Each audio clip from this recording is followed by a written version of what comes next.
Oke, hai pemirsa, jumpa kembali di channel YouTube Nia Supriyati. Aneka kuenya kita kontennya ribut dulu pemirsa ya. Ya, berhubung sebentar lagi akan bulan suci Ramadan ya, menjelang bulan suci Ramadan pemirsa. Jadi agak dikurangi sedikit aktivitas membuat kuenya, tapi saya tetap membuat kue setiap hari ya untuk dijual kembali. Oke.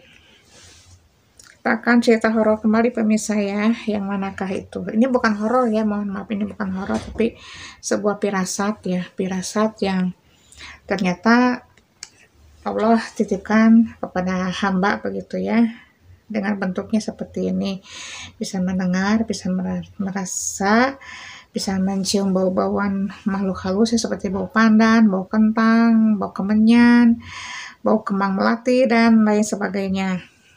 Bahkan seperti kabel terbakar pun ya, itu udah terlalu sering ya saya alami.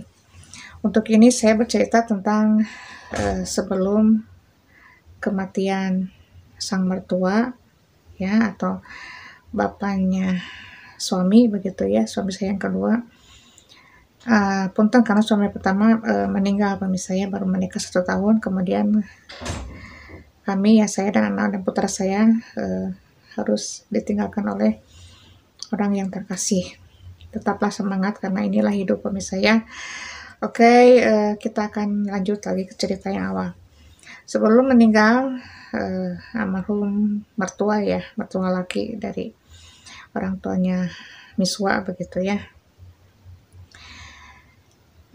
Semasa masih ada, masih hidup, kan lagi dirawat ceritanya ya, lagi dirawat di rumah sakit karena ya menginjak masa tua seperti biasalah, penyakit mungkin beraneka ragam, jadi komplikasi. Karena saya nggak bisa menjenguk ke sana karena ya beginilah, jadi aktivitas di rumah padat dan kerjaan di rumah pun nggak bisa ditinggalkan ya. Jadi ya saya tidak berkunjung ke sana, saya cuma di rumah aja dan ya mendoakannya. Tapi kan Allah lah yang menentukan, kehendak itu Allah yang menentukan. Apapun yang menjadi takdir adalah Allah yang menentukan, begitu pemirsa ya. Kita ingin seperti ini, seperti itu, tapi kan Allah lah yang menentukan. Kita cuma berikhtiar, berdoa, dan berusaha. Cuma itu. Kita manusia biasa ya, cuma itulah adanya. Karena Allah lah pemberi, pengambil, pencipta, dan segalanya. Ya. Makanya jadi manusia itu 1, jangan sombong, 2, jangan congkak, 3, jangan takabur, 4, jangan tinggi hati, dan 5, jangan kikir. Apalagi menzalimi para anak yatim, itu sangat tidak pantas sekali ya. Apalagi memakan hak atau memakan uang anak yatim, itu nggak boleh sama sekali, itu dosa besar.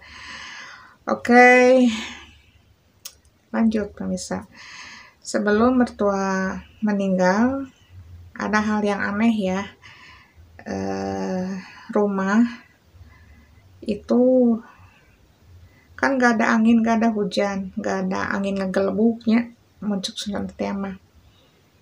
Selama almarhum mertua dirawat, itu pintu depan ya terbuka sendiri, seperti ada sosok masuk ke rumah, dan anginnya sangat kencang.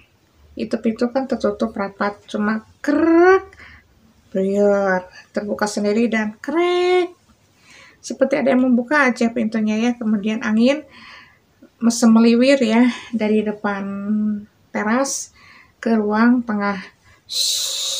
Suara angin gimana lah, mohon maaf, suara angin intinya mbak ya. Jadi gitu, jadi anginnya teh terdengar sekali ke telinga saya. Tapi saya nggak bilang ke anak atau nggak bilang ke yang bersangkutan ya, karena ya was-was, mungkin orang yang tak sayang mungkin ya lagi sakit parah begitu. Cuma saya nggak bisa berani dan nggak bisa berbicara dan nggak berani untuk mengutarakannya. Kemudian sebelum meninggal, saya diberikan firasat ya oleh Allah bahwa almarhum mertua telah dijemput oleh putrinya. Itu nggak tahu putrinya yang keberapa ya, yang jelas yang udah meninggal kemudian dijemput oleh sosok seorang wanita kecil atau remaja lah, usianya udah remaja ya, di situ di dalam mimpi usianya udah remaja, dengan bilang bapak bapak bapak sambil berderayan air mata ya, sambil menangis lah, si bocah kecil yang perempuan itu sambil manggil-manggil, sambil lihat dari kaca muncul sunat teman ningali tina kaca, terus menjemput bapaknya dengan lambaian tangan dan suara memanggil bapak bapak bapak begitu ya. Jadi saya heran ya, sampai merinding pemirsa saya. Jadi saya heran dan kaget juga, ternyata aduh ini bagaimana saya mau menyampaikan hal itu kepada suami, takut nggak percaya, dikiranya saya zolim begitu ya, atau saya fitnah, karena Allah itu kok telah menitipkan sebuah firasat dalam mimpi saya, di alam bawah sadar saya. Ternyata ya sebelum saya menyampaikan juga nggak akan berani saya, karena ya takutnya bersedih ya, gitu aja. Jadi setelah terdengar kabar setelah meninggal ya, dari situ saya mengutarakan bahwa almarhum mertua sudah dijemput oleh putrinya, yang mirip sekali dengan adiknya, yang nggak tahu yang nomor berapa lah, agak cantik pokoknya, agak cantik ya, kayak putih cantik gitu aja lah, nggak tahu siapa. Dan saya nggak ngerti sama sekali itu siapa, nggak paham gitu aja lah. Hingga ada yang memanggil bapak bapak bapak, dan almarhum mertua pun yang menghampiri remaja perempuan tersebut ya. Itulah. Oke, kita akan cerita lagi hal-hal yang di luar nalar ya. Ini bukan cerita mistik, tapi ini adalah firasat yang Allah berikan, atau sebuah mimpi ya, yang disampaikan kepada saya bahwa ada sanak famili atau kerabat atau orang tua yang akan meninggal.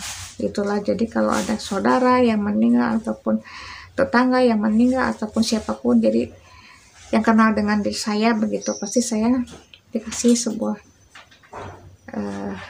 firasat oleh Allah ya, dibuat firasat ya, dikasih sebuah mimpi begitulah. Tapi mimpi itu ternyata ya begitu ya. Oke, sekian videonya, semoga kita dilindungi oleh Allah Subhanahu wa Ta'ala semuanya ya, diberikan kesehatan, diberikan kelancaran, diberikan rezeki yang barokah, amin. Terima kasih banyak. Wassalamualaikum warahmatullahi wabarakatuh. Bye.